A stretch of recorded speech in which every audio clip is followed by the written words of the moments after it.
क्या भारतीय वायुसेना का AN-32 ट्रांसपोर्ट एयरक्राफ्ट किसी बड़े हादसे का शिकार हो गया है? असम के जोरहाट एयरफोर्स स्टेशन से आई इस खबर ने पूरे देश का ध्यान अपनी ओर खींच लिया है। आखिर क्या हुआ एयरबेस के अंदर और क्या इस हादसे में किसी तरह का नुकसान हुआ है? आइए जानते हैं पूरी जानकारी। भारतीय वायुसेना यानी IAF का एक AN-32 परिवहन विमान असम के जोरहाट एयरफोर्स स्टेशन पर दुर्घटनाग्रस्त हो गया है। शुरुआती जानकारी के मुताबिक यह हादसा उस समय हुआ जब विमान जोरहाट एयरफील्ड पर लैंडिंग की प्रक्रिया में था। वायुसेना की ओर से जारी जानकारी के अनुसार विमान एयरफोर्स स्टेशन के परिसर के भीतर ही दुर्घटनाग्रस्त हुआ। हादसे के तुरंत बाद विमान में भीषण आग लग गई, जिसके बाद एयरबेस पर तैनात इमरजेंसी रिस्पांस टीमों को तत्काल रूप में तैनात किया गया।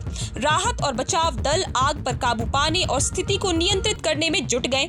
हालांकि कुछ शुरुआती रिपोर्ट्स में ये भी कहा गया कि विमान सफलतापूर्वक लैंड हो चुका था और उसके बाद आग लगी। ऐसे में हादसे की वास्तविक परिस्थितियों को लेकर अभी स्पष्ट तस्वीर सामने आनी बाकी है। सबसे बड़ी बात यही है कि फिलहाल किसी भी तरह के हताहत होने या घायल होने की आधिकारिक पुष्टि नहीं की गई है।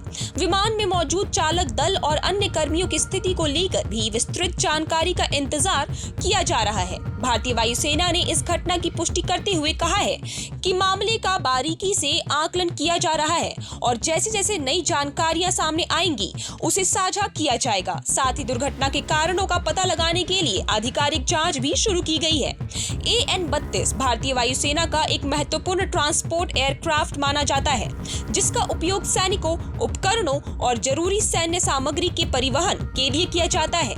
ऐसे में इस तरह की घटना सुरक्षा और तकनीकी पहलुओं से भी काफी महत्वपूर्ण मानी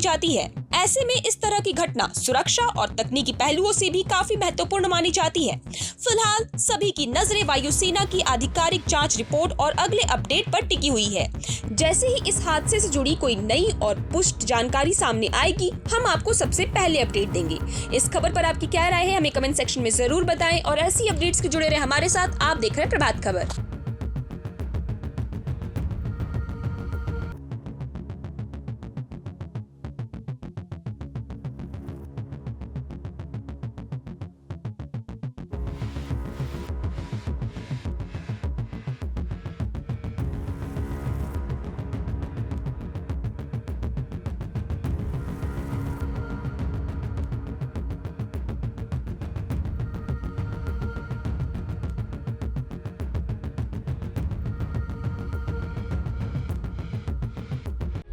प्रभातखबर.com, विश्वास वही, रफ्तार नहीं।